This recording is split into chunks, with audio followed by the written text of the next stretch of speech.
ನಮಸ್ಕಾರ ಆತ್ಮೀಯ ವೀಕ್ಷಕರೇ. ಇಂದು ಕರ್ನಾಟಕ ಹಣಕಾಸು ಸಂಸ್ಥೆಗಳಲ್ಲಿ ಠೇವಣಿದಾರರ ಹಿತಾಸಕ್ತಿ ಸಂರಕ್ಷಣೆ ಅಧಿನಿಯಮ 2004 ಅಂದರೆ the Karnataka protection of interest of depositors in financial establishment act 2004 ಈ ಕಾಯ್ದೆ ಕುರಿತು ಒಂದಷ್ಟು ವಿಷಯಗಳನ್ನು ಚರ್ಚೆ ಮಾಡೋಣ. ಈ ಕಾಯ್ದೆಯ ಮುಖ್ಯ ಉದ್ದೇಶ ಏನೆಂದರೆ, ಭಾರತೀಯ ರಿಸರ್ವ್ ಬ್ಯಾಂಕ್ ಕಾಯ್ದೆ ಅಡಿಯಲ್ಲಿ ಬ್ಯಾಂಕಿಂಗ್ ವ್ಯವಸ್ಥೆಗಳು ಬರ್ತವೆ, ನಾನ್ ಬ್ಯಾಂಕಿಂಗ್ ಫೈನಾನ್ಷಿಯಲ್ ಕಾರ್ಪೊರೇಷನ್ಸು ಬರ್ತವೆ. ಆದರೆ ಅವುಗಳನ್ನು ಹೊರತುಪಡಿಸಿದಂಥ ಹಲವಾರು ರೀತಿಯ ಹಣಕಾಸು ಸಂಸ್ಥೆಗಳು ಅಂದರೆ ಫೈನಾನ್ಸ್ಗಳು, ಕೋಆಪರೇಟಿವ್ಸು, ಸೌಹಾರ್ದ ಸಹಕಾರಿಗಳು, ಈ ಥರ ವ್ಯವಸ್ಥೆಗಳು ಏನು ಹಣಕಾಸಿನ ವ್ಯವಹಾರ ಮಾಡ್ತವೆ, ಈ ಸಂಸ್ಥೆಗಳು ಏನಾಗ್ತವೆ ರಾಜ್ಯದಲ್ಲಿ ತ್ವರಿತಗತಿಯಲ್ಲಿ ಅಂದರೆ ವಿಪರೀತ ಬೆಳೀತಾ ಇದ್ದಾವೆ. ಈ ಸಂಸ್ಥೆಗಳು ಹೆಚ್ಚಿನ ದರದ ಬಡ್ಡಿಯನ್ನು ಕೊಡ್ತೇವೆ ಅಂತೇಳಿ ಜನರಿಗೆ ಒಂದು ಆಶ್ವಾಸನೆ ಕೊಟ್ಟು ಸುಲಭದ ರೀತಿಯಲ್ಲಿ ನೀವು ಹಣ ಗಳಿಸ್ಬೋದು ಅನ್ನೋ ಒಂದು ಆಸೆ ಹುಟ್ಟಿಸಿ ಠೇವಣಿ ರೂಪದಲ್ಲಿ ಜನರಿಂದ ಹಣವನ್ನು ಸಂಗ್ರಹಿಸ್ತವೆ. ಈ ಹಣವನ್ನು ಸಂಗ್ರಹಿಸಿದ ನಂತರ ಅದು ಏನು ಅದರದ್ದು ಮ್ಯಾಚುರಿಟಿ ಅವಧಿ ಇರ್ತದೆ, ಆ ಅವಧಿ ಮುಗಿದ ನಂತರವೂ ಸಹಿತ ಅವರು ಡೆಪಾಸಿಟರ್ಗೆ ಹಣವನ್ನು ಮರಳಿ ಕೊಡೋದಿಲ್ಲ. ಆ ಥರ ಮಾಡಿ ಮೋಸ ಮಾಡ್ತಾ ಇದ್ದಾವೆ. ಸೊ ಇಂಥ ಸಂಸ್ಥೆಗಳ ವಿರುದ್ಧ ಸಾಕಷ್ಟು ಜನರು ಸರ್ಕಾರಕ್ಕೆ ಮನವಿಯನ್ನು ಸಲ್ಲಿಸಿ ಇದಕ್ಕೆ ಪ್ರತ್ಯೇಕವಾಗಿ ಒಂದು ಠೇವಣಿದಾರ ಹಿತವನ್ನು ಕಾಪಾಡುವಂಥ ಒಂದು ಕಾಯ್ದೆ ಬರಬೇಕಂತ ಕೇಳ್ಕೊಂಡ್ರು. ಅದೇ ಪ್ರಕಾರ ಭಾರತದ ರಿಸರ್ವ್ ಬ್ಯಾಂಕ್ ಸಹ ಸರ್ಕಾರಕ್ಕೆ ಒಂದು ಪ್ರತ್ಯೇಕ ಕಾನೂನು ರಚನೆ ಮಾಡಂತೇಳಿ ಕರ್ನಾಟಕ ಸರ್ಕಾರಕ್ಕೆ ಹೇಳಿದ ಮೂಲಕ ಕರ್ನಾಟಕ ಸರ್ಕಾರ ಈ ಕಾಯ್ದೆಯನ್ನು ಮಾಡಿದೆ. ಈ ಕಾಯ್ದೆ ಒಂದು ಉದ್ದೇಶ ಅಂತಂತಂದರೆ, ಮೂಲತಃ ಸಾಮಾನ್ಯ ಕರಾರಿನ ಕಾಯ್ದೆಯಲ್ಲಿ ಯಾವ ರೀತಿ ಒಂದು ಕರಾರಿನಲ್ಲಿ ಏನು ಒಂದು ಶಪಥ ಮಾಡ್ತಾರೆ, ಪ್ರಾಮಿಸ್ ಮಾಡ್ತಾರೆ, ಆ ವ್ಯಕ್ತಿ ತನ್ನ ಪ್ರಾಮಿಸನ್ನು ಫುಲ್ಫಿಲ್ ಮಾಡಬೇಕು ಅನ್ನೋದನ್ನು, ಆ ಪ್ರಾಮಿಸನ್ನು ಫುಲ್ಫಿಲ್ ಮಾಡಲಿಲ್ಲ ಅಥವಾ ತಾನು ಹೇಳಿದಂಥ ಒಂದು ಆಶ್ವಾಸನೆಯನ್ನು ಅವನು ಈಡೇರಿಸಲಿಲ್ಲ ಅಂತಂತಂದರೆ ಅಲ್ಲಿ ಒಂದು ಮಾತಿಗೆ ತಪ್ಪಿದಂತೆ, ಒಂದು ಕರ್ತವ್ಯದಿಂದ ಚ್ಯುತಿಯಾದಂತೆ ಅರ್ಥ ಬರ್ತದೆ. ಸೊ ಅಲ್ಲಿ ಏನಿದೆ ಕರಾರಿನ ಉಲ್ಲಂಘನೆ ಅಂಥೇಳಿ ಅದು ಕನ್ಸಿಡರ್ ಆಗುತ್ತೆ. ಆ ಪ್ರಕಾರ ಅವರಿಗೆ ಏನಿದೆ ಕಾನೂನಿನ ಒಂದು ಪರಿಣಾಮಗಳು ಎದುರಿಸಬೇಕಾಗ್ತದೆ. ಸೊ ಇದು ಮುಖ್ಯವಾಗಿ ತಾವು ತಿಳ್ಕೊಳ್ಬೋದು, ಇದು ಏನು ಹೊಸದ ವಿಷಯ ಅಲ್ಲ. 12ನೇ ಶತಮಾನದ ಶರಣರೇ ಏನು ಹೇಳಿದ್ದಾರೆ, ನುಡಿದಂತೆ ನಡೆ ಇದೇ ಜನ್ಮ ಕಡೆ ಅಂತೇಳಿ. ಸೊ ಯಾವಾಗ ವ್ಯಕ್ತಿಗಳು ತಾವು ಹೇಳಿದಂಥ ಮಾತನ್ನು ಪ್ರಾಮಾಣಿಕವಾಗಿ ನಡ್ಕೋಲಿಲ್ಲ, ಅಂಥ ಸಂದರ್ಭದಲ್ಲಿ ಸಮಸ್ಯೆಗಳು ಹುಟ್ಟಾಗ್ತವೆ. ಸೊ ಈಗ ಮೊದಲಿನ ಕಾಲದಲ್ಲಿ ಎಲ್ಲ ಬಾಯಿ ಮಾತಿನ ವ್ಯವಹಾರಗಳಾಗ್ತಿದ್ವು. ಹಳ್ಳಿಗಳಲ್ಲಿ ಸಹಿತ ಇವತ್ತಿಗೂ ಸಹಿತ ಬಾಯಿ ಮಾತಿನ ವ್ಯವಹಾರಗಳೇ ನಡೀತವೆ. ಕಾಗದ ಪತ್ರ ಎಲ್ಲ ಸಂದರ್ಭದಲ್ಲಿ ಅವರು ಮಾಡೋದಿಲ್ಲ. ಸೊ ಆದರೆ ಏನಾಗ್ತದೆ, ಇವತ್ತಿನ ದಿನಮಾನಗಳಲ್ಲಿ ಜನರಲ್ಲಿ ನಂಬಿಕೆ ವಿಶ್ವಾಸ ಕಡಿಮೆಯಾಗಿ ವಂಚನೆಯ ಮಾರ್ಗವನ್ನು ಜನ ತುಳಿತಾ ಇದ್ದಾರೆ. ಹೀಗಾಗಿ ಉದ್ದೇಶಪೂರ್ವಕವಾಗಿ ವಂಚನೆ ಮಾಡಿ ಹಣ ಗಳಿಸ್ಬೇಕಂತೇಳಿ ಹಲವಾರು ಹಣಕಾಸಿನ ಸಂಸ್ಥೆಗಳು ಹುಟ್ಟಾಗ್ತಾ ಇದ್ದಾವೆ. ಇಂಥ ಸಂಸ್ಥೆಗಳು ಜನರಿಗೆ ಏನೋ ಸುಳ್ಳು ಭರವಸೆಯನ್ನು ಕೊಟ್ಟು ಹೆಚ್ಚಿಗೆ ನಾವು ಇಂಟ್ರೆಸ್ಟ್ ಕೊಡ್ತೀವಿ, ಬಡ್ಡಿ ಕೊಡ್ತೀವಿ ಅಂಥೇಳಿ ಅವರಿಂದ ಹಣ ಕಲೆಕ್ಷನ್ ಮಾಡಿ ತದನಂತರ ಮೋಸ ಮಾಡುವಂಥದ್ದು. ಹಣಕಾಸಿನ ಸಂಸ್ಥೆಗಳು ಅಂದರೆ ಯಾವುವು ಅಂತ ಅನ್ನೋದನ್ನು ಹೇಳ್ತಾರೆ. ಯಾವುದೇ ಯೋಜನೆ ಅಥವಾ ವ್ಯವಸ್ಥೆಯ ಮೇರೆಗೆ ಅಥವಾ ಇತರ ಯಾವುದೇ ರೀತಿಯಲ್ಲಿ ಠೇವಣಿಗಳನ್ನು ಸ್ವೀಕರಿಸುವ ಯಾವುದೇ ಒಬ್ಬ ವ್ಯಕ್ತಿ ಅಥವಾ ವ್ಯಕ್ತಿಗಳ ಗುಂಪು ಅಂದರೆ ಒಂದು ಸಮೂಹ ಅಥವಾ ಒಂದು ಸಂಸ್ಥೆ.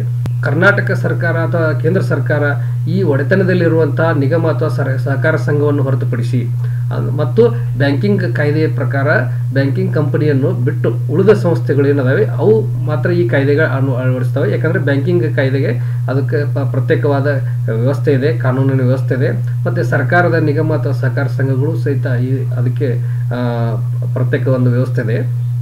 ಹೀಗಾಗಿ ಇಲ್ಲಿ ಏನಿದೆ, ಇವುಗಳನ್ನು ಹೊರತುಪಡಿಸಿದಂಥ ಯಾವುದೇ ಒಂದು ಹಣಕಾಸಿನ ವ್ಯವಹಾರವನ್ನು ಮಾಡುವಂಥ ಠೇವಣಿಯನ್ನು ಜನರಿಂದ ಸ್ವೀಕಾರ ಮಾಡುವಂಥ ಯಾವುದೇ ವ್ಯಕ್ತಿ ಅಥವಾ ಸಂಘ ಸಂಸ್ಥೆ ಇರಲಿ, ಅವರು ಏನಿದೆ ಈ ಹಣಕಾಸು ಸಂಸ್ಥೆ ಅಂತೇಳಿ ಕನ್ಸಿಡರ್ ಆಗ್ತಾರೆ. ಸೊ ಅವರಿಗೆ ಈ ಕಾಯ್ದೆ ಅನ್ವಯ ಆಗುತ್ತದೆ. ಈ ಕಾಯ್ದೆಯ ಅಡಿಯಲ್ಲಿ ಠೇವಣಿಗಳನ್ನು ಹಿಂದಿರುಗಿಸಲು ಅಂದರೆ ಮರಳಿ ಕೊಡಲಿಕ್ಕೆ ತಪ್ಪಿದರೆ ಆ ಸಂಸ್ಥೆ ಅಥವಾ ಸಂಸ್ಥೆಗೆ ಸಂಬಂಧಿಸಿದ ವ್ಯಕ್ತಿಗಳ ಮೇಲೆ ಯಾವ ಥರ ಕ್ರಮ ತೆಗೆದುಕೊಳ್ಬೇಕು ಅನ್ನೋದನ್ನು ಈ ಕಾಯ್ದೆಯೊಳಗೆ ಹೇಳ್ತಾರೆ. ಸರ್ಕಾರ ಅಥವಾ ಜಿಲ್ಲಾ ಮ್ಯಾಜಿಸ್ಟ್ರೇಟ್ ಅಂತಂದರೆ ಡೆಪ್ಯೂಟಿ ಕಮಿಷನರ್ ಅಂತ ಹೇಳ್ತೀವಿ, ಜಿಲ್ಲಾಧಿಕಾರಿ ಅಂತ ಹೇಳ್ತೀವಿ. ಅವರು ಏನಿದೆ ಒಂದು ಸಾರ್ವಜನಿಕರಿಂದ ದೂರು ಬಂದಿರ್ಬೋದು ಅಥವಾ ಸ್ವತಃ ತಮಗೆ ಅದು ಗಮನಕ್ಕೆ ಬಂದಿರ್ಬೋದು ಅಥವಾ ಮಾರುಕಟ್ಟೆ ಗುಪ್ತಚರ ವರದಿಗಳು ಅಂತಂತಂದರೆ ಅದಕ್ಕಾಗಿ ಒಂದು ಮಾರ್ಕೆಟ್ ಇಂಟೆಲಿಜೆನ್ಸ್ ಅಂತಾರೆ. ಆ ಒಂದು ವರದಿಗಳ ಪ್ರಕಾರ ಅಂದರೆ ಆರ್ಥಿಕ ಜಗತ್ತಿನಲ್ಲಿ ಏನು ಸುದ್ದಿ ಏನಾಗ್ತಾ ಇರ್ತವೆ ಆ ಪ್ರಕಾರ ವರದಿಗಳು ಏನು ಬರ್ತವೆ ಅಥವಾ ಒಂದು ಮೀಡಿಯಾದ ಮೂಲಕ ಬಂದಿರ್ಬೋದು, ಯಾವುದೇ ಒಂದು ಪೊಲೀಸ್ ಇಲಾಖೆಯಿಂದ ಒಂದು ಮಾಹಿತಿ ಬಂದಿರ್ಬೋದು. ಅಂಥ ಸಂದರ್ಭದಲ್ಲಿ ಅವರು ಏನದೆ ಕ್ರಮ ತೆಗೆದುಕೊಳ್ಬೋದು ಅಂತ, ಅಂದರೆ ತನಿಖೆ ಮಾಡ್ಬೋದು ಅಂತೇಳಿ. ಯಾವುದು ಈ ಥರ ಹಣಕಾಸು ಸಂಸ್ಥೆಗಳು ಅವ್ಯವಹಾರ ಮಾಡ್ತಾ ಇದ್ದರೆ ಅದರ ಬಗ್ಗೆ ತನಿಖೆ ಮಾಡುವಂಥ ಅಧಿಕಾರ ಜಿಲ್ಲಾಧಿಕಾರಿಗಳಿಗೆ ಸರ್ಕಾರಕ್ಕೆ ಇದೆ. ಇನ್ನು ಈ ಪ್ರಕಾರ ಒಂದು ಮಾಹಿತಿ ಬಂದಾಗ ಅಥವಾ ಸ್ವಯಂ ಪ್ರೇರಣೆಯಿಂದ ಅವರು ಈ ಸಂಸ್ಥೆಗಳಿಂದ ಏನು ಈ ಥರ ಅವ್ಯವಹಾರ ಮಾಡಿದಂಥ ಸಂಸ್ಥೆಗಳಿದ್ದರೆ ಅವರಿಂದ ಜನರಿಂದ ಹಣವನ್ನು ಠೇವಣಿಯನ್ನು ತೆಗೆದುಕೊಂಡು ಆ ದುಡ್ಡಿನಿಂದ ಅವರು ಆಸ್ತಿಗಳನ್ನು ಖರೀದಿ ಮಾಡಿದರೆ ಆ ಸ್ವತ್ತುಗಳು ಮತ್ತು ಅವರಲ್ಲಿರುವಂಥ ಹಣದ ಕುರಿತು ಅವರು ಜಿಲ್ಲಾಧಿಕಾರಿಗಳು ಮಾಹಿತಿಯನ್ನು ಸಂಗ್ರಹಿಸಬೇಕಾಗ್ತದೆ. ಇನ್ನು ಈ ಜಿಲ್ಲಾಧಿಕಾರಿಗಳು ಸಂಗ್ರಹಿಸಿದಂಥ ಮಾಹಿತಿಯನ್ನು ಪಡೆದ ಆಧಾರದ ಮೇಲಿಂದ ತಪಾಸಣಾ ಅಥವಾ ವಿಚಾರಣಾ ವರದಿಯನ್ನು ಅವರು ತಯಾರು ಮಾಡ್ಕೋತಾರೆ. ಏನು ಅದು ಅಲ್ಲಿ ಕಂಡು ಬಂತು ಅದನ್ನು ಸರ್ಕಾರಕ್ಕೆ, ಕಂದಾಯ ಇಲಾಖೆಗೆ ಅದನ್ನು ಆದಷ್ಟು ಬೇಗನೆ ಅವರು ಕಳಿಸಿಕೊಡ್ಬೇಕಾಗ್ತದೆ. ಅಂದರೆ ಈ ಒಂದು ಹಣಕಾಸು ಸಂಸ್ಥೆಯಲ್ಲಿ ಈ ಥರ ಒಂದು ಸಮಸ್ಯೆ ಆಗಿದೆ, ಸಾರ್ವಜನಿಕರಿಂದ ಠೇವಣಿಯನ್ನು ಪಡೆದುಕೊಂಡು ಅವರು ಮರಳಿಸಿಲ್ಲ ಅಂಥೇಳಿ ಏನು ವಿಸ್ತೃತವಾದ ಒಂದು ವರದಿಯನ್ನು ತಯಾರು ಮಾಡಿ ಆದಷ್ಟು ಬೇಗನೆ ಕಳಿಸಿಕೊಡ್ತಾರೆ.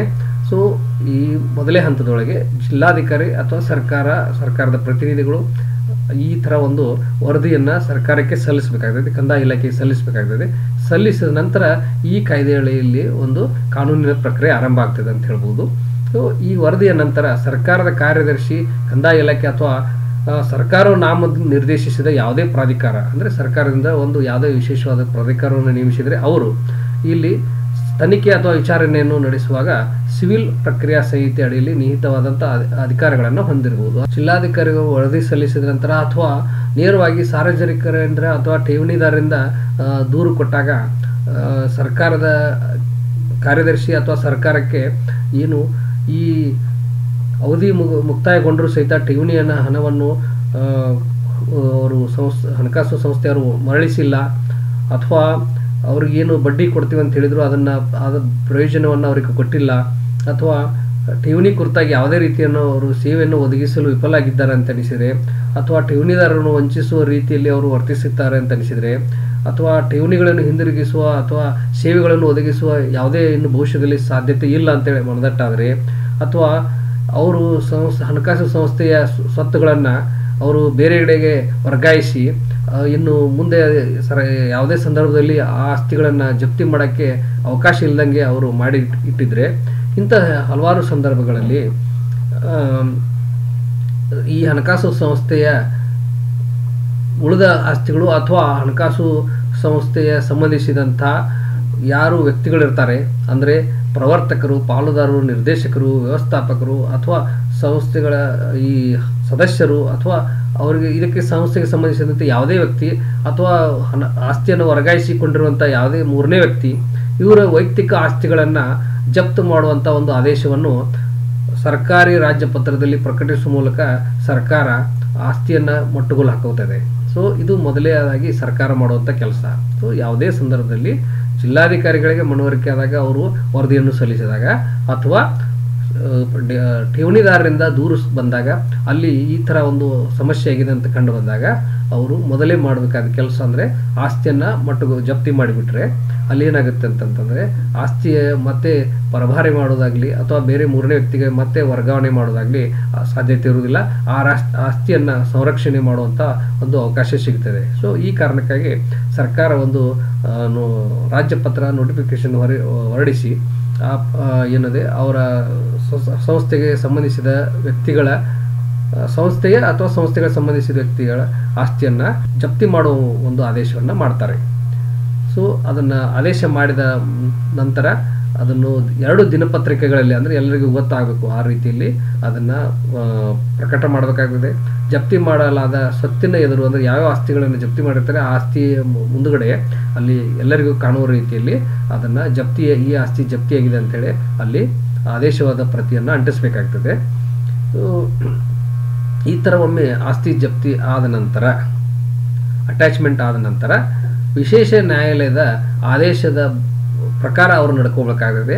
ಆ ಆಸ್ತಿ ಕುರಿತಾಗಿ ವಿಶೇಷ ನ್ಯಾಯಾಲಯ ಏನು ಒಂದು ಈ ಕಾನೂನಿನಡಿಯಲ್ಲಿ ಏನು ನ್ಯಾಯಾಲಯ ಮಾಡಿರ್ತಾರೆ, ಆ ನ್ಯಾಯಾಲಯ ಯಾವ ರೀತಿ ಆದೇಶ ಮಾಡ್ತಿದೆ ಆ ಪ್ರಕಾರ ನಡ್ಕೋಬೇಕಾಗ್ತೈತಿ. ಸೊ ಅವರ ಆದೇಶ, ಮುಂದಿನ ಆದೇಶ ಬರುವವರೆಗೂ ಅದು ಈ ಆಸ್ತಿ ಯಾರ ಕಡೆ ಇರ್ತದೆ ಅಂತಂದರೆ, ಯಾರ ಕಬ್ಜೆಯೊಳಗೆ, ಯಾರ ಒಂದು ಹತೋಟಿಯಲ್ಲಿ, ಯಾರ ನಿಯಂತ್ರಣದಲ್ಲಿ ಇರ್ತದೆ ಅಂದರೆ ಸಕ್ಷಮ ಪ್ರಾಧಿಕಾರದಲ್ಲಿ ಅದು ಇರಬೇಕಾಗ್ತದೆ. ಆಸ್ತಿ ಇರ್ತದೆ, ಅವರ ಕಂಟ್ರೋಲ್ನಲ್ಲಿ ಇರ್ತದೆ. ಸೊ ಇನ್ನು ಸಕ್ಷಮ ಪ್ರಾಧಿಕಾರಿ ಯಾರು ಅಂತೇಳಿ ಇದರೊಳಗೆ ಹೇಳ್ತಾರೆ. ಕನಿಷ್ಠ ಅವರು ಅಸಿಸ್ಟೆಂಟ್ ಕಮಿಷನರ್ ಆದರೂ ಇರಬೇಕಾಗ್ತದೆ. ಅಂಥ ವ್ಯಕ್ತಿಗಳು, ಅಂಥ ಅಧಿಕಾರಿಗಳು ಈ ಒಂದು ಸಕ್ಷಮ ಪ್ರಾಧಿಕಾರಿ ಅಂತೇಳಿ ಸರ್ಕಾರದಿಂದ ನೇಮಕ ಆಗುತ್ತಾರೆ. ಅವರು ಈ ಸರ್ಕಾರಿ ಸಂಘ ಅಥವಾ ಯಾವುದೇ ಹಣಕಾಸು ಸಂಸ್ಥೆಯ ಆಸ್ತಿಗಳ ಕುರಿತಾಗಿ ಏನು ಜಪ್ತಿ ಮಾಡಿರ್ತಾರೆ ಅದನ್ನು ನೋಡ್ಕೊಳ್ಬೇಕಾಗ್ತದೆ.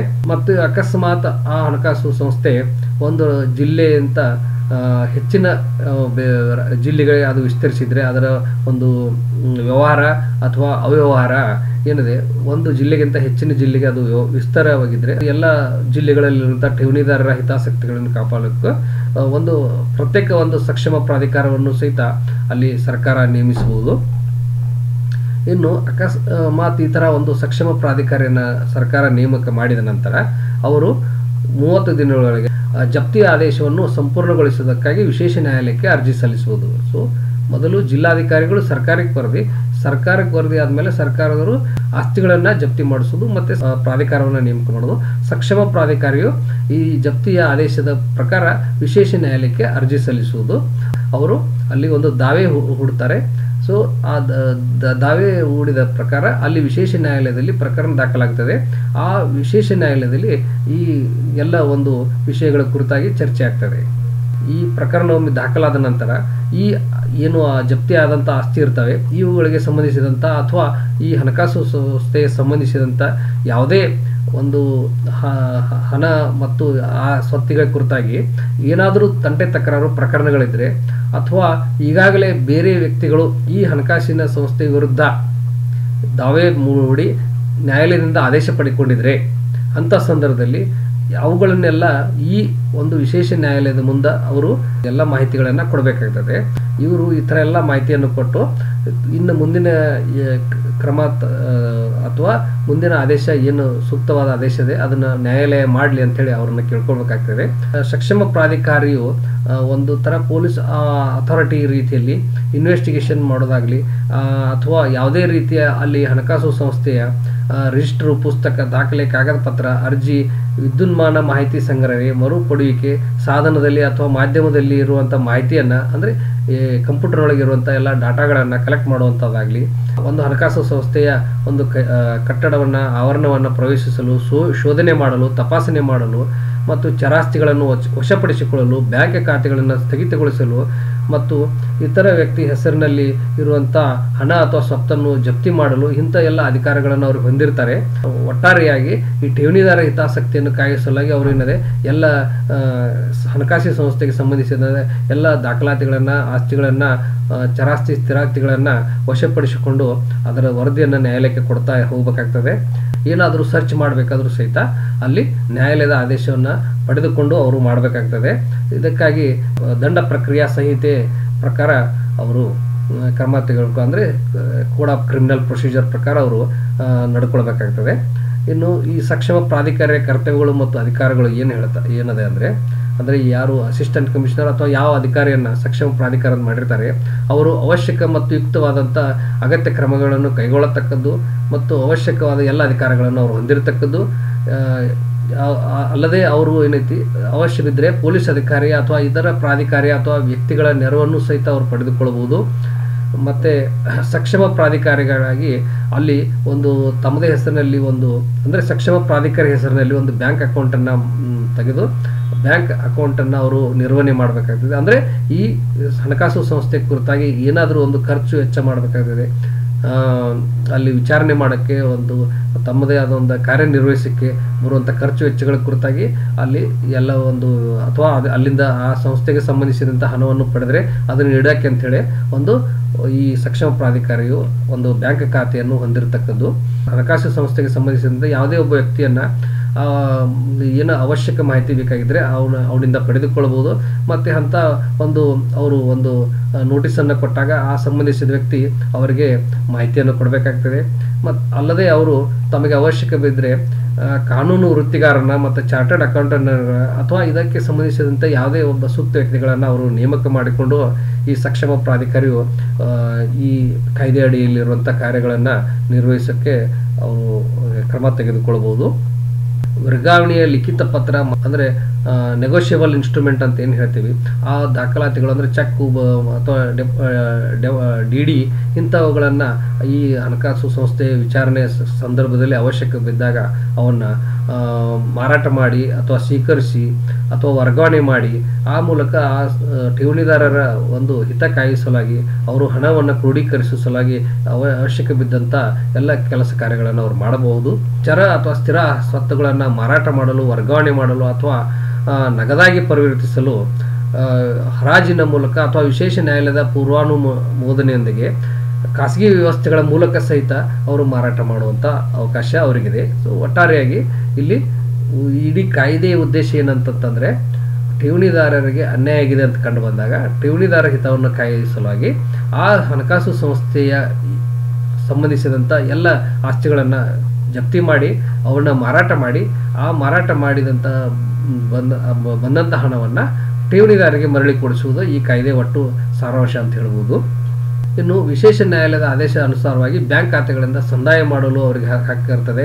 ಅವಶ್ಯಕವಾದಂಥ ಎಲ್ಲ ಮತ್ತು ಪ್ರತಿಯೊಂದು ಕಾರ್ಯಗಳನ್ನು ಮಾಡಲು ಈ ಸಕ್ಷಮ ಪ್ರಾಧಿಕಾರಿಗಳಿಗೆ ಅಧಿಕಾರ ಇರುತ್ತದೆ. ಇನ್ನು ಸರ್ಕಾರವು ಆಸ್ತಿಗಳ ಮೌಲ್ಯ ನಿರ್ಧಾರಕ್ಕಾಗಿ ಅಂದರೆ ಇದು ಸಕ್ಷಮ ಪ್ರಾಧಿಕಾರಿ ಅಧಿಕಾರ ಆಯಿತು, ಅದರ ಜೊತೆಗೆ ಇಲ್ಲಿ ಸರ್ಕಾರವು ಸಹಿತ ಈ ಆಸ್ತಿಗಳ ಮೌಲ್ಯ ನಿರ್ಧಾರಕ್ಕಾಗಿ ಯಾಕಂದರೆ ಯಾವ ಆಸ್ತಿ ಕಿಮ್ಮತ್ತು ಎಷ್ಟು ಅನ್ನೋದನ್ನು ಕಂಡು ಹಿಡ್ಕೊಳ್ಳೋ ಸಲುವಾಗಿ ಮತ್ತು ನಿರೀಕ್ಷಿತ ಖರೀದಿಗಾರರಿಗೆ ಆಸ್ತಿಗಳನ್ನು ಮಾರಾಟ ಮಾಡಲು ಈ ಒಂದು ಏಜೆನ್ಸಿಗಳ ಸಹಾಯವನ್ನು ಅವರು ಪಡೆದುಕೊಳ್ಳುವುದು. ಮತ್ತು ಹಣ ಹರಿವಿನ ಕುರಿತು ಕಾನೂನಿನ ವೈಜ್ಞಾನಿಕ ಪರಿಶೋಧನೆಗೆ ಅಂದರೆ ಫಾರೆನ್ಸಿಕ್ ಆಡಿಟರ್ಸ್ ಅಂತ ಏನು ಬರ್ತಾರೆ ಅವರು, ಡಿಜಿಟಲ್ ಪರಿಶೋಧಕರು ಅಂದರೆ ಡಿಜಿಟಲ್ ಅಕೌಂಟ್ ಆಡಿಟರ್ಸು, ಈ ಥರ ಈ ವ್ಯಕ್ತಿಗಳ ಒಂದು ಪಟ್ಟಿಯನ್ನು ಅವರು ತಯಾರು ಮಾಡ್ಕೊಳ್ಬೇಕಾಗ್ತದೆ. ಅದನ್ನು ಮತ್ತು ಅವರು ಅಧಿಸೂಚನೆ ಮಾಡಬೇಕಾಗ್ತದೆ, ಸರ್ಕಾರ ಮಾಡುತ್ತದೆ. ಇನ್ನು ಸಕ್ಷಮ ಪ್ರಾಧಿಕಾರಿಗಳು ಇಂಥ ಏಜೆನ್ಸಿಗಳ ಒಂದು ಸಹಾಯವನ್ನು ಪಡೆದುಕೊಂಡು ಅಲ್ಲಿ ಮೌಲ್ಯ ನಿರ್ಣಯ ಅಥವಾ ಆಸ್ತಿಗಳ ಕುರಿತಾಗಿ ಒಂದು ವಿವರವನ್ನು ಪಡೆಯುವಂಥ ಅವರು ಕೆಲಸವನ್ನು ಮಾಡ್ಬೋದು. ಸಕ್ಷಮ ಪ್ರಾಧಿಕಾರವು ನ್ಯಾಯಾಲಯಕ್ಕೆ ಸಹಕರಿಸುವುದಕ್ಕಾಗಿ ಈ ಒಂದು ಭಾರತೀಯ ಭದ್ರತೆಗಳ ವಿನಿಮಯ ಮಂಡಳಿ ಅಂದರೆ ಸೆಬಿ ಅಂತ ಏನಿದೆ, ಆ ಸೆಬಿಯ ಒಂದು ಪಟ್ಟಿ ಮಾಡಿದಂಥ ಏಜೆನ್ಸಿ ಅವರ ಸಹಾಯವನ್ನು ಸಹಿತ ಇವರು ಸಕ್ಷಮ ಪ್ರಾಧಿಕಾರಿಗಳು ಒಂದು ತೆಗೆದುಕೊಳ್ಬೋದು. ಅಕಸ್ಮಾತ್ ಈ ಆಸ್ತಿ ನಿರ್ಧಾರಗಾಗಿ ಈ ರಾಜ್ಯ ಸರ್ಕಾರ ಒಂದು ಪಟ್ಟಿ ಇನ್ನೂ ಮಾಡಿಲ್ಲ, ವಿಶೇಷ ಏಜೆನ್ಸಿಗಳು ಇಲ್ಲ ಅಂತಂದ ಸಂದರ್ಭದಲ್ಲಿ ಈ ರಾಷ್ಟ್ರೀಕೃತ ಬ್ಯಾಂಕ್ಗಳು ಯಾವ ರೀತಿ ಅವರದೇ ಆದ ಒಂದು ಪಟ್ಟಿಯನ್ನು ಮಾಡಿಕೊಂಡು ಅದರೊಳಗೆ ಮೌಲ್ಯ ನಿರ್ಧಾರ ಮಾಡುವಂಥ ವ್ಯಕ್ತಿಗಳನ್ನು ವ್ಯಾಲ್ಯೂವರ್ಸನ್ನು ಇಟ್ಟುಕೊಂಡಿರ್ತಾರೆ, ಆ ವ್ಯಕ್ತಿಗಳ ಸಹಾಯವನ್ನು ಇವರು ಪಡೆದುಕೊಂಡು ಇಲ್ಲೇನಿದೆ ಆಸ್ತಿಗಳ ಮೌಲ್ಯ ನಿರ್ಧಾರ ಮಾಡ್ಬೋದು. ಸೊ ಒಟ್ಟಾರೆಯಾಗಿ ಇಲ್ಲಿ ಹಣಕಾಸು ಸಂಸ್ಥೆಯ ಒಂದು ಆಸ್ತಿಗಳನ್ನು ಮೌಲ್ಯ ನಿರ್ಧಾರ ಮಾಡುವಂಥದ್ದು ಮುಖ್ಯವಾದ ಕೆಲಸ. ಯಾಕಂತಂದರೆ ಯಾರು ಡೆಪಾಸಿಟರ್ಸ್ ಎಷ್ಟು ದುಡ್ಡು ಇಟ್ಟಿದ್ದಾರೆ, ಒಟ್ಟಾರೆಯಾಗಿ ಎಷ್ಟು ಡೆಪಾಸಿಟರ್ಸ್ಗೆ ಎಷ್ಟು ಹಣಕಾಸು ಸಂಸ್ಥೆ ಕೊಡಬೇಕಾಗಿದೆ ಮತ್ತು ಈ ಹಣಕಾಸು ಸಂಸ್ಥೆಯ ಒಟ್ಟು ಆಸ್ತಿಗಳೇನು, ಅದರ ಬೆಲೆ ಏನು, ಮತ್ತು ಆ ಮೂಲಕ ಒಂದು ಬೆಲೆ ಕಂಡು ಹಿಡಿದಾಗ ಅದರಿಂದ ಎಷ್ಟು ನಾವು ಠೇವಣಿದಾರರಿಗೆ ಹಣವನ್ನು ಕೊಡಬೇಕಾಗ್ತದೆ ಮತ್ತು ಯಾರ್ಯಾರಿಗೆ ಎಷ್ಟೆಷ್ಟು ಕೊಡಬೇಕಾಗ್ತದೆ ಅನ್ನೋದನ್ನು ನಿರ್ಧಾರ ಮಾಡೋಕ್ಕೆ ಅನುಕೂಲ ಆಗುತ್ತೆ. ಸೊ ಈ ಕಾರಣಕ್ಕಾಗಿ ಇವರು ಏನಿದೆ ಈ ಥರ ಒಂದು ಆಸ್ತಿಗಳ ಕುರಿತಾಗಿ ಬೆಲೆ ನಿರ್ಧಾರ ಮಾಡುವಂಥ ಸಂಸ್ಥೆಗಳು ಅಥವಾ ವ್ಯಕ್ತಿಗಳ ಸಹಾಯವನ್ನು ಇವರು ಪಡೆದುಕೊಳ್ಳಬೇಕಾಗುತ್ತದೆ. ಒಂದು 60 ದಿನಗಳ ಒಳಗೆ ಈ ಸಕ್ಷಮ ಪ್ರಾಧಿಕಾರವು ಈ ಹಣಕಾಸು ಸಂಸ್ಥೆಯ ಕುರಿತಾಗಿ ಅದರ ಹಕ್ಕುಗಳು ಅಂದರೆ ಅದರ ಒಂದು ಆಸ್ತಿಗಳ ಮೌಲ್ಯ ಮತ್ತು ಅದರ ಇರುವಂಥ ಹೊಣೆಗಾರಿಕೆ ಅಂದರೆ ಎಷ್ಟು ಜನರಿಗೆ ಅವ್ರಿಗೆ ಎಷ್ಟು ದುಡ್ಡು ಕೊಡಬೇಕಾಗಿದೆ, ಇದನ್ನೆಲ್ಲ ಒಂದು ಪಟ್ಟಿಯನ್ನು ತಯಾರು ಮಾಡಿಕೊಂಡು ವರದಿಯನ್ನು ತಯಾರು ಮಾಡಿಕೊಂಡು ಅದನ್ನು ವಿಶೇಷ ನ್ಯಾಯಾಲಯಕ್ಕೆ ವರದಿ ಸಲ್ಲಿಸುವುದು ಈ ಸಕ್ಷಮ ಪ್ರಾಧಿಕಾರದ ಕೆಲಸ. ಈ ರೀತಿ ವರದಿ ಸಲ್ಲಿಸಿದ ನಂತರ ಯಾರು ನಿಮ್ಮ ಒಂದು ಕ್ಲೇಮ್ ಅದೇ ಅಂದರೆ ಬೇಡಿಕೆ ಇದೆ, ಈ ಹಣಕಾಸು ಸಂಸ್ಥೆಗೆ ಯಾರ್ಯಾರು ದುಡ್ಡು ಕೊಟ್ಟಿದ್ದೀರಿ ಅವರೆಲ್ಲ ನೀವು ನಿಮ್ಮ ಒಂದು ಬೇಡಿಕೆ ಅರ್ಜಿಯನ್ನು ನಮಗೆ ಕೊಡಿ ಅಂಥೇಳಿ ಸಕ್ಷಮ ಪ್ರಾಧಿಕಾರ ಮಾಧ್ಯಮದ ಮೂಲಕ ಸಾರ್ವಜನಿಕ ನೋಟಿಸ್ ಕೊಡಬೇಕಾಗ್ತದೆ. ಸೊ ಈ ಮೂಲಕ ಜನರಿಗೆ ಒಂದು ಆಹ್ವಾನ ಕೊಡ್ತದೆ ಸಕ್ಷಮ ಪ್ರಾಧಿಕಾರ. ಯಾರ್ಯಾರು ಈ ಹಣಕಾಸು ಸಂಸ್ಥೆಯಲ್ಲಿ ದುಡ್ಡು ಇಟ್ಟಿದ್ದೀರಿ ಅವರು ಅಥವಾ ಸಾಲ ಕೊಟ್ಟಿದ್ದೀರಿ ಅವರೆಲ್ಲ ಬಂದು ಇಲ್ಲಿ ನಮಗೆ ನಿಮ್ಮ ಮಾಹಿತಿಯನ್ನು ಕೊಡಿ, ವಿವರವನ್ನು ಕೊಡಿ ಅಂತ ಕೇಳ್ಕೊತಾರೆ. ಯಾಕಂದರೆ ಕೆಲವೊಂದು ಸಂದರ್ಭದಲ್ಲಿ ಏನಾಗಿರ್ತೈತೆ ಅಂದರೆ ಠೇವಣಿದಾರರಿಗೆ ಒಂದು ಅಪಡಿ ರಿಸಿಟನ್ನು ಕೊಟ್ಟಿರ್ತಾರೆ ಅಥವಾ ಸಾಲಗಾರರಿಗೆ ಒಂದು ಕಾಗದ ಪತ್ರ ಬರೆದು ಕೊಟ್ಟಿರ್ತಾರೆ. ಆದರೆ ಈ ಹಣಕಾಸು ಸಂಸ್ಥೆಯಲ್ಲಿ ಅದರ ಕುರಿತಾಗಿ ಯಾವುದೇ ದಾಖಲಾತಿ ಮೇಂಟೈನ್ ಮಾಡಿರುವುದಿಲ್ಲ. ಸೊ ಹೀಗಾಗಿ ಇಲ್ಲಿ ಏನಾಗ್ತದೆ ಅಂದರೆ ಯಾರು ಎಷ್ಟು ದುಡ್ಡು ಈ ಹಣಕಾಸು ಸಂಸ್ಥೆಯಲ್ಲಿ ತೊಡಗಿಸಿದ್ದಾರೆ ಅನ್ನೋದು ಈ ಸಕ್ಷಮ ಪ್ರಾಧಿಕಾರಿಗೆ ಗೊತ್ತಾಗೋದಿಲ್ಲ. ಸೊ ಅದಕ್ಕಾಗಿ ಏನದೆ ಅಂದರೆ ಈ ಕಾಯ್ದೆಗಳಿಗೆ ಸಾರ್ವಜನಿಕ ಒಂದು ನೋಟಿಸ್ ಕೊಡುವ ಮೂಲಕ ಅಲ್ಲಿ ಜನರ ಯಾರ್ಯಾರು ಅದಕ್ಕೆ ಹಣಕಾಸು ಸಂಸ್ಥೆಗೆ ಹಣ ವಿನಿಯೋಗಿಸಿದ್ದಾರೆ ಅದನ್ನು ಕಂಡುಕೊಳ್ಳೋಕ್ಕೆ ಅವ್ರಿಗೆ ಅನುಕೂಲ ಆಗುತ್ತೆ. ಸೊ ಈ ಥರ ಅವರು ನೋಟಿಸ್ ಕೊಡಬೇಕಾದ್ರೆ ಅದರೊಳಗೆ ಈ ನೋಟಿಸ್ ಮುಟ್ಟಿದ ಒಂದು ತಿಂಗಳೊಳಗೆ ತಾವು ಎಲ್ಲರೂ ಬೇಡಿಕೆಯನ್ನು ಕ್ಲೇಮನ್ನು ಸಲ್ಲಿಸಬೇಕು. ಮತ್ತು ಅದರ ನಂತರ ನಾವು ಯಾವುದೇ ಕ್ಲೇಮನ್ನು ನಾವು ಪರಿಗಣಿಸುವುದಿಲ್ಲ ಅಂಥೇಳಿ ಅವರು ಸಾರ್ವಜನಿಕ ನೋಟಿಸ್ ಕೊಟ್ಟಿರ್ತಾರೆ. ಆ ಥರ ಎಲ್ಲ ಸಾರ್ವಜನಿಕರು ಆ ಒಂದು ತಿಂಗಳೊಳಗೆ ಕಡ್ಡಾಯವಾಗಿ ಅಲ್ಲಿ ಕ್ಲೇಮನ್ನು ಸಲ್ಲಿಸಬೇಕಾಗ್ತದೆ. ಅಕಸ್ಮಾತ್ ಒಂದು ತಿಂಗಳೊಳಗೆ ಕ್ಲೇಮನ್ನು ಸಲ್ಲಿಸಲಿಕ್ಕೆ ಆಗಲಿಲ್ಲ ಅಂತಂತಂದರೆ ಅಂಥ ಸಂದರ್ಭದಲ್ಲಿ ತಡವಾಗಿ ಯಾರಾದರೂ ಕ್ಲೇಮ್ ಸಲ್ಲಿಸಿದರೆ ಅಂಥ ಸಂದರ್ಭದಲ್ಲಿ ಈ ಸಕ್ಷಮ ಪ್ರಾಧಿಕಾರಿಗಳು ಸೂಕ್ತ ಒಂದು ನಿರ್ಧಾರ ತೆಗೆದುಕೊಳ್ಬೋದು. ಅಂದರೆ ಅನಿವಾರ್ಯ ಏನಾದರೂ ಕಾರಣ ಇದ್ದರೆ, ಅಲ್ಲಿ ಏನೋ ತೊಂದರೆ ಇದ್ದರೆ, ಅವರಿಗೆ ಮಾಹಿತಿ ಇದ್ದಿರಲಿಲ್ಲ, ಅಂಥ ಸಂದರ್ಭದಲ್ಲಿ ಅವರಿಗೆ ಒಂದು ಅವಕಾಶವನ್ನು ಕೊಟ್ಟು ಅವರ ಕ್ಲೇಮನ್ನು ಸಹಿತ ಆ ಲಿಸ್ಟಿನೊಳಗೆ ಸೇರಿಸ್ಬೋದು. ಈ ಥರ ಒಂದು ಠೇವಣಿದಾರರಿಗೆ ಒಂದು ಅವಕಾಶವನ್ನು ಕೊಟ್ಟ ಮೇಲೆ ಎಲ್ಲ ಠೇವಣಿದಾರರಿಂದ ಎಲ್ಲ ವರದಿಯನ್ನು ಪಡೆದುಕೊಂಡು ಅದನ್ನು ಈ ವಸೂಲಿ ಮಾಡಲಾದಂಥ ಈ ಹಣಕಾಸು ಸಂಸ್ಥೆಯಿಂದ ವಸೂಲಿ ಮಾಡಿದ ಹಣದಿಂದ ಠೇವಣಿದಾರರಿಗೆ ಯಾವ ರೀತಿ ಹಣ ಸಂದಾಯ ಮಾಡಬೇಕು ಅನ್ನೋದನ್ನು ಅವರು ಒಂದು ನ್ಯಾಯಾಲಯಕ್ಕೆ ಒಂದು ಅರ್ಜಿಯನ್ನು ಸಲ್ಲಿಸಿ ಆ ಮೂಲಕ ಒಂದು ಅನುಮತಿಯನ್ನು ಕೇಳಬೇಕಾಗ್ತದೆ. ಅಂದರೆ ನಾವು ಇಷ್ಟು ಠೇವಣಿದಾರರು ಈ ಥರ ಮನವಿ ಸಲ್ಲಿಸಿದ್ದಾರೆ, ಇಷ್ಟು ಹಣ ಕೊಟ್ಟಿದ್ದಾರೆ ಅಂತೇಳಿ, ಮತ್ತು ಈ ಹಣಕಾಸು ಸಂಸ್ಥೆ ಇಷ್ಟು ಒಂದು ಆಸ್ತಿ ಹಣ ಇದೆ, ಇದನ್ನು ನಾವು ಇನ್ನು ಈ ಠೇವಣಿದಾರರಿಗೆ ಹಣ ಸಂದಾಯ ಮಾಡೋಕ್ಕೆ ಅನುಮತಿ ಕೊಡಿ ಅಂತ ನ್ಯಾಯಾಲಯದ ಅನುಮತಿಯನ್ನು ಕೇಳಬೇಕಾಗ್ತದೆ. ಸೊ ನೇರವಾಗಿ ಸಕ್ಷಮ ಪ್ರಾಧಿಕಾರ ಠೇವಣಿದಾರರಿಗೆ ಹಣ ಕೊಡೋಕ್ಕೆ ಅವಕಾಶ ಇಲ್ಲ. ಯಾಕಂದರೆ ನ್ಯಾಯಾಲಯದಲ್ಲಿ ವಿಚಾರಣೆ ಆಗಬೇಕಾಗ್ತದೆ. ವಿಚಾರಣೆಯಾಗಿ ಯಾರಿಗೆ ಎಷ್ಟು ಕೊಡಬೇಕು ಅನ್ನೋದನ್ನು ತೀರ್ಮಾನ ಆಗಬೇಕಾಗ್ತದೆ. ವಿಶೇಷ ನ್ಯಾಯಾಲಯದ ಆದೇಶದ ಪ್ರಕಾರ ಎಲ್ಲ ಠೇವಣಿದಾರರಿಗೆ ಸಾಲ ಕೊಟ್ಟಂಥವ್ರಿಗೆ ಹಣವನ್ನು ಅಲ್ಲಿ ಡಿಸ್ಟ್ರಿಬ್ಯೂಟ್ ಮಾಡಬೇಕಾಗ್ತದೆ, ಹಂಚಬೇಕಾಗ್ತದೆ. ಇನ್ನು ವಿಶೇಷ ನ್ಯಾಯಾಲಯ ಅಂತಂದರೆ ಯಾವುದು ಅನ್ನೋದನ್ನು ಈ ಕಾಯ್ದೆ ಒಳಗೆ ಹೇಳ್ತಾರೆ.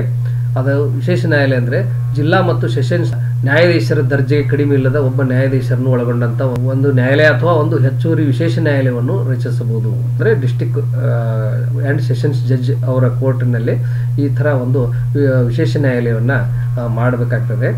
ಹಲವಾರು ಜಿಲ್ಲೆಗಳಲ್ಲಿ ಒಂದು ಹಣಕಾಸು ಸಂಸ್ಥೆ ಅದರ ಸಂಬಂಧಿಸಿದಂಥ ಹಲವಾರು ಪ್ರಕರಣಗಳು ಬೇರೆ ಬೇರೆ ಜಿಲ್ಲೆಯಲ್ಲಿ ಹರಡಿ ಇದ್ದಿದ್ರೆ ಅಂಥ ಸಂದರ್ಭದಲ್ಲಿ ಕರ್ನಾಟಕ ಉಚ್ಚ ನ್ಯಾಯಾಲಯದಂಥ ಉಚ್ಚ ನ್ಯಾಯಾಲಯದ ಮುಖ್ಯ ನ್ಯಾಯಾಧೀಶರ ಒಂದು ಅನುಮತಿಯನ್ನು ಪಡೆದುಕೊಂಡು ಒಂದು ಅಧಿಸೂಚನೆ ಮೂಲಕ ಒಂದೇ ಒಂದು ಜಿಲ್ಲೆ ಯಾವುದೇ ಒಂದು ನ್ಯಾಯಾಲಯವನ್ನು ವಿಶೇಷ ನ್ಯಾಯಾಲಯ ಅಂಥೇಳಿ ಗುರುತುಪಡಿಸಬಹುದು.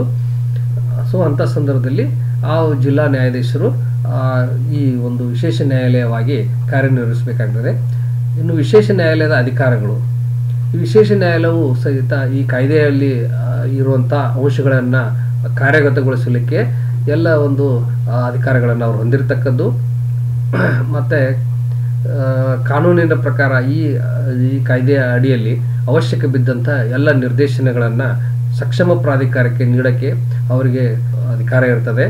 ಈ ರೀತಿ ಎಲ್ಲ ಒಂದು ವಿಚಾರಣೆಯನ್ನು ಮಾಡಿ ಈ ಆಸ್ತಿಗಳ ಮೌಲ್ಯವನ್ನು ನಿರ್ಧರಣೆ ಮಾಡಿದ ಮೇಲೆ ಠೇವಣಿದಾರರ ಮತ್ತು ಬೇರೆ ವ್ಯಕ್ತಿಗಳ ಬಾಕಿಗಳ ಪಟ್ಟಿಯನ್ನು ಅಂತಿಮಗೊಳಿಸುವುದಾಗಲಿ ಅಥವಾ ಈ ಹರಾಜು ವೇದಿಕೆಯನ್ನು ಬಳಸುವುದಾಗಲಿ ಈ ಥರ ಮತ್ತು ಮಾರಾಟದಿಂದ ದೊರೆತ ಉತ್ಪನ್ನವನ್ನು ಬ್ಯಾಂಕ್ ಖಾತೆಗಳಲ್ಲಿ ಜಮಾ ಮಾಡಲು ಸಕ್ಷಮ ಪ್ರಾಧಿಕಾರಿಗೆ ನಿರ್ದೇಶಿಸಬಹುದು.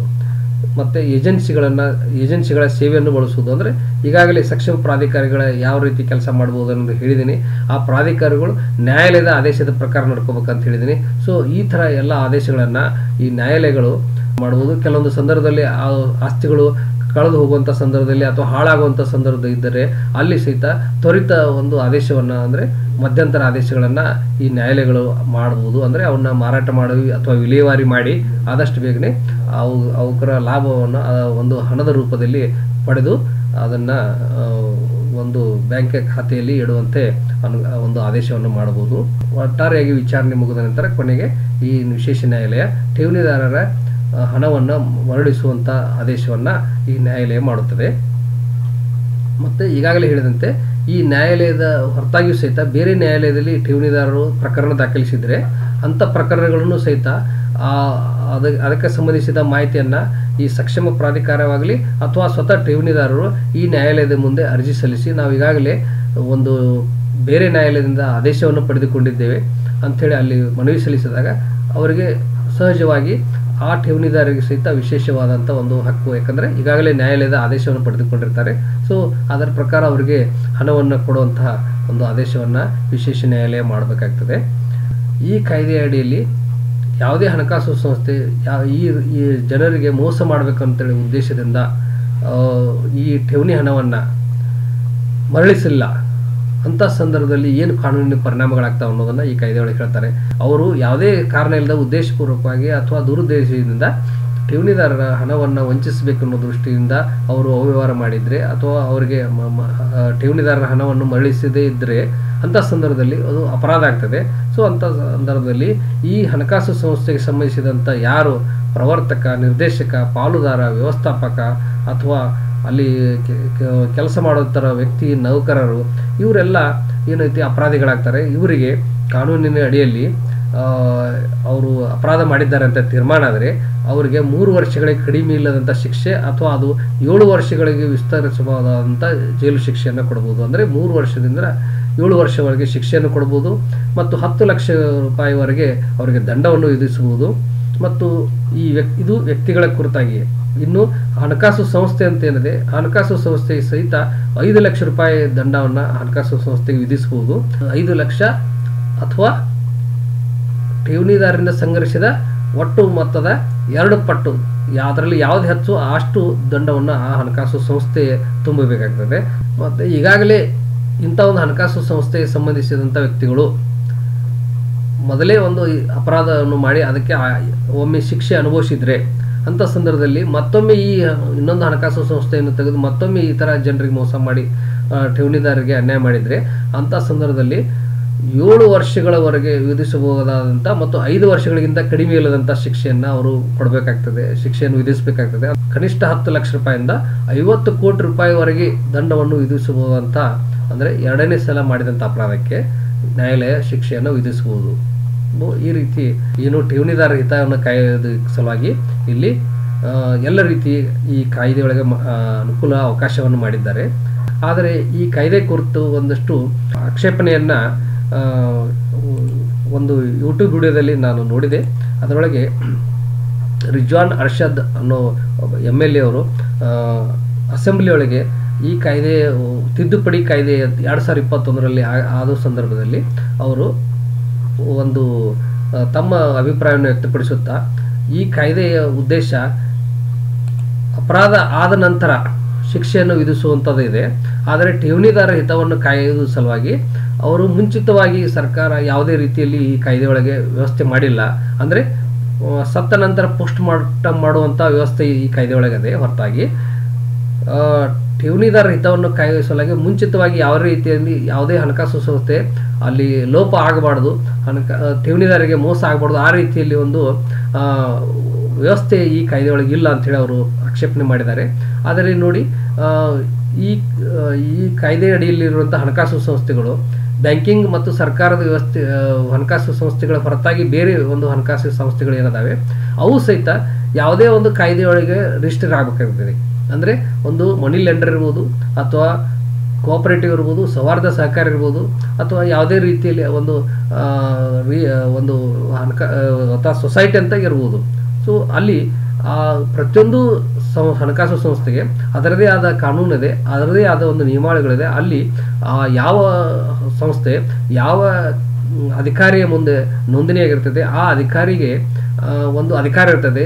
ಈ ಸಂಸ್ಥೆಯ ಕುರಿತಾಗಿ ಆಗುಹೋಗುಗಳನ್ನು ಒಂದು ನಿಗಾ ವಹಿಸುವಂಥದ್ದು ಅಲ್ಲಿ ನೋಡಿಕೊಳ್ಳುವಂಥದ್ದು ಅಧಿಕಾರ ಇದೆ. ಅದರ ಪ್ರಕಾರ ಈ ಹಣಕಾಸು ಸಂಸ್ಥೆ ಕಡ್ಡಾಯವಾಗಿ ಪ್ರತಿ ವರ್ಷ ತನ್ನ ಆಡಿಟನ್ನು ಮಾಡಿಸ್ಬೇಕು, ಲೆಕ್ಕಪತ್ರಗಳನ್ನು ಸರಿಯಾಗಿ ಇಟ್ಟುಕೊಳ್ಬೇಕು ಮತ್ತು ಅದನ್ನು ವರದಿಯನ್ನು ಪ್ರತಿ ವರ್ಷ ಫೈಲಿಂಗನ್ನು ಮಾಡಬೇಕಾಗ್ತದೆ.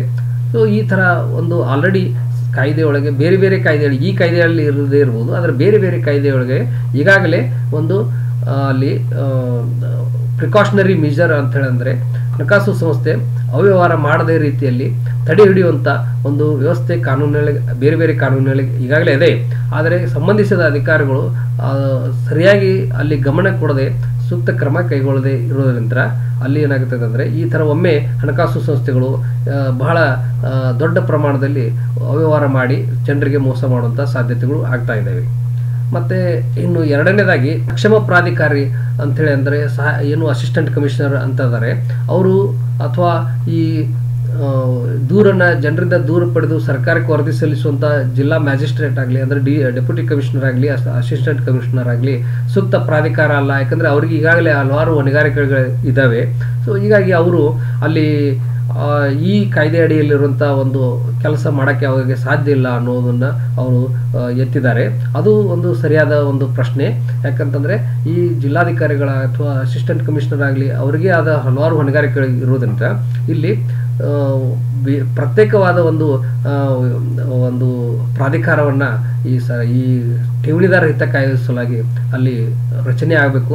ಮತ್ತು ಅದಕ್ಕಾಗಿ ಇನ್ನು ದಿನನಿತ್ಯದ ಈ ಹಣಕಾಸು ಸಂಸ್ಥೆಗಳ ವ್ಯವಹಾರಗಳನ್ನು ನೋಡಲಿಕ್ಕೆ, ಯಾಕಂದರೆ ಮೇಲಿಂದ ಮೇಲೆ ಅವ್ರ ಮೇಲೆ ಒಂದು ಚೆಕ್ ಆ್ಯಂಡ್ ಬ್ಯಾಲೆನ್ಸ್ ಇಡೋ ಸಲುವಾಗಿ ಒಂದು ವಿಚಕ್ಷಣಾ ದಳ ಅಂತೇಳಿ ಇದ್ದರೆ ಅದು ಭಾಳ ಸೂಕ್ತ ಆಗ್ತದೆ. ಮತ್ತು ಅಲ್ಲದೇನೆ ಇಲ್ಲಿ ಈ ಥರ ಒಂದು ಹಣಕಾಸು ಸಂಸ್ಥೆಗಳು ಅವ್ಯವಹಾರ ಮಾಡದೇ ಇರುವಂಥ ರೀತಿಯಲ್ಲಿ ನೋಡ್ಕೊಳ್ಬೇಕು.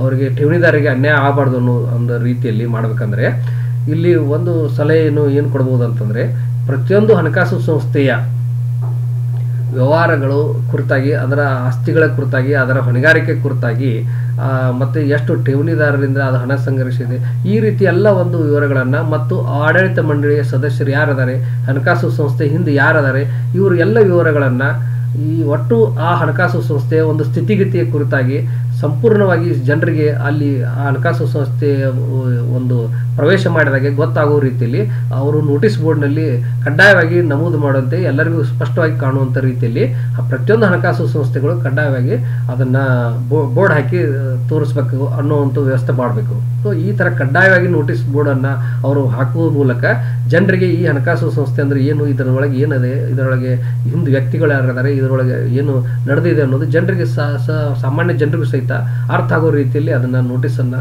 ಅವರು ನೋಟಿಸ್ ಬೋರ್ಡ್ನೊಳಗೆ ಹಾಕಿದರೆ ಜನ ಠೇವಣಿದಾರರು ಠೇವಣಿ ಇಡಬೇಕು ಬೇಡ ಅನ್ನೋದನ್ನು ವಿಚಾರ ಮಾಡೋಕ್ಕೆ ಅನುಕೂಲ ಆಗುತ್ತೆ. ಮತ್ತು ಅದೇ ಅಲ್ಲದೆ ಯಾವುದೇ ಒಂದು ಹಣಕಾಸು ಸಂಸ್ಥೆ ಮನಸೋ ಇಚ್ಛೆ ಠೇವಣಿದಾರರಿಂದ ಹಣ ಸಂಗ್ರಹಿಸುವುದನ್ನು ಸಹಿತ ನಿರ್ಬಂಧ ಮಾಡಬೇಕು. ಅದಕ್ಕಾಗಿ ಅವರು ಹೇಳಿದಂಥ ಒಂದು ಸಲಹೆ ಅಂತಂದರೆ ಯಾವ ರೀತಿ ನಾನ್ ಬ್ಯಾಂಕಿಂಗ್ ಫೈನಾನ್ಷಿಯಲ್ ಕಾರ್ಪೊರೇಷನ್ಗೆ ಒಂದು ಲಿಮಿಟ್ ಇದೆ. ಅವರು ಆ ಒಂದು ಕಂಪನಿಯ ಒಂದು ಆಸ್ತಿ ಏನಿದೆ ಮತ್ತು ಅದರ ಒಂದು ಹಣಕಾಸಿನ ಏನು ಬಂಡವಾಳ ಇದೆ ಆ ಬಂಡವಾಳದ ಕೇವಲ 40% ವರೆಗೆ ಮಾತ್ರ ಠೇವಣಿಗಳನ್ನು ಪಡಿಬೇಕು, ಹೆಚ್ಚಿನ ಠೇವಣಿ ಪಡೆಯೋಕ್ಕೆ ಅವ್ರಿಗೆ ಅವಕಾಶ ಇಲ್ಲ. ಸೊ ಅದೇ ರೀತಿ ಇಲ್ಲಿ ಪ್ರತಿಯೊಂದು ಹಣಕಾಸು ಸಂಸ್ಥೆ ಅದರ ಒಂದು ಆಸ್ತಿಯ ಮೌಲ್ಯ ಏನಿದೆ ಮತ್ತು ಅದರಲ್ಲಿರುವಂಥ ಬಂಡವಾಳದ ಮೌಲ್ಯ ಏನಿದೆ ಆ ಬಂಡವಾಳದ ಮೌಲ್ಯದ ಒಂದು 40, 50 ಅಥವಾ 30 ಎಷ್ಟು ಒಂದು ನಿರ್ದಿಷ್ಟ ಒಂದು ಮಿತಿಯನ್ನು ಹೇರಿ ಅಷ್ಟೇ ಮಾತ್ರ ಠೇವಣಿಯನ್ನು ಅವರು ಪಡಿಬೇಕು ಅನ್ನೋ ಒಂದು ರೀತಿಯಲ್ಲಿ ಕಾನೂನನ್ನು ಮಾಡಿದರೆ ಅಲ್ಲಿ ಠೇವಣಿದಾರರಿಗೆ ತೊಂದರೆ ಆಗೋಲ್ಲ. ಯಾಕಂದರೆ ನಾಳೆ ಏನೂ ಒಂದು ದುಡ್ಡು ₹1 ಇಲ್ಲದೇ ಒಂದು ಹಣಕಾಸು ಸಂಸ್ಥೆಯನ್ನು ಹುಟ್ಟಾಕಿ ಹಲವಾರು ಜನರಿಂದ ಕೋಟಿಗಟ್ಟಲೆ ದುಡ್ಡು ಪಡ್ಕೊಂಡು ಅವರು ಅದು ಮುಳುಗಿಸಿಬಿಟ್ರೆ ಅಲ್ಲಿ ಆ ಸಂಸ್ಥೆಗೆ ಸಂಬಂಧಿಸಿದಂತೆ ಯಾವುದೇ ಆಸ್ತಿನೂ ಇರುವುದಿಲ್ಲ, ಮತ್ತು ಆ ಹಣನೂ ಅವರು ಬೇರೆ ಕಡೆ ಸಾಗಿಸಿಬಿಟ್ಟಿರ್ತಾರೆ. ಅಂಥ ಸಂದರ್ಭದಲ್ಲಿ ಠೇವಣಿದಾರ ಹಿತವನ್ನು ಕಾಯೋಕ್ಕೆ ಸಾಧ್ಯವಿಲ್ಲ. ಸೊ ಈ ಕಾಯ್ದೆ ಉದ್ದೇಶ ಈಡೇರೋಕ್ಕೆ ತೊಂದರೆ ಆಗುತ್ತೆ. ಅದಕ್ಕಾಗಿ ಅಂಥ ಸಂದರ್ಭದಲ್ಲಿ ಈ ಕಾಯ್ದೆಯ ಉದ್ದೇಶ ಈಡೇರಬೇಕಂತಂದರೆ ಈ ಪ್ರತಿಯೊಂದು ಹಣಕಾಸು ಸಂಸ್ಥೆಗೆ ಸರ್ಕಾರ ಒಂದು ಏನು ಸೂಕ್ತ ಪ್ರಾಧಿಕಾರವನ್ನು ನೇಮಿಸಿ ಒಂದು ವಿಚಕ್ಷಣಾ ದಳವನ್ನು ನೇಮಿಸಿ ಅಲ್ಲಿ ಪ್ರತಿಯೊಂದು ಹಣಕಾಸು ಸಂಸ್ಥೆಯ ಒಂದು ಸ್ಥಿತಿಗತಿಗಳ ಅನುಕೂಲವಾಗಿ ಅವರ ಆಸ್ತಿಯ ಒಟ್ಟು ಮೌಲ್ಯ ಮತ್ತು ಬಂಡವಾಳದ ಮೌಲ್ಯವನ್ನು ಗಮನಕ್ಕೆ ತಗೊಂಡು ಅವರಿಗೊಂದು ಲಿಮಿಟನ್ನು ಮಾರ್ಜಿನನ್ನು ಘೋಷಿಸಬೇಕು, ಅದು ಆದೇಶ ಮಾಡಬೇಕು. ಆ ಮೂಲಕ ಪ್ರತಿಯೊಂದು ಹಣಕಾಸು ಸಂಸ್ಥೆ ಎಷ್ಟು ಹಣವನ್ನು ಸಾರ್ವಜನಿಕರಿಂದ ಠೇವಣಿ ಪಡಿಬೇಕು ಅನ್ನೋದನ್ನು ಅವರಿಗೆ ಮಿತಿಯನ್ನು ಹೇರಿದಾಗ ಮಾತ್ರ ಅವರು ಆ ರೀತಿ ನಡ್ಕೊಂಡಾಗ ಮಾತ್ರ ಅಲ್ಲಿ ಠೇವಣಿದಾರ ಹಿತವನ್ನು ಕಾಯಬಹುದು ಅನ್ನೋದನ್ನು ಈ ಕಾಯ್ದೆಯ ಅಡಿಯಲ್ಲಿ ನಾವು ತಿಳಿದುಕೊಳ್ಬೋದು ಅಂತ ಹೇಳಿ ಈ ವಿಡಿಯೋನ ಮುಗಿಸ್ತಾ ಇದ್ದೀನಿ. ಧನ್ಯವಾದಗಳು.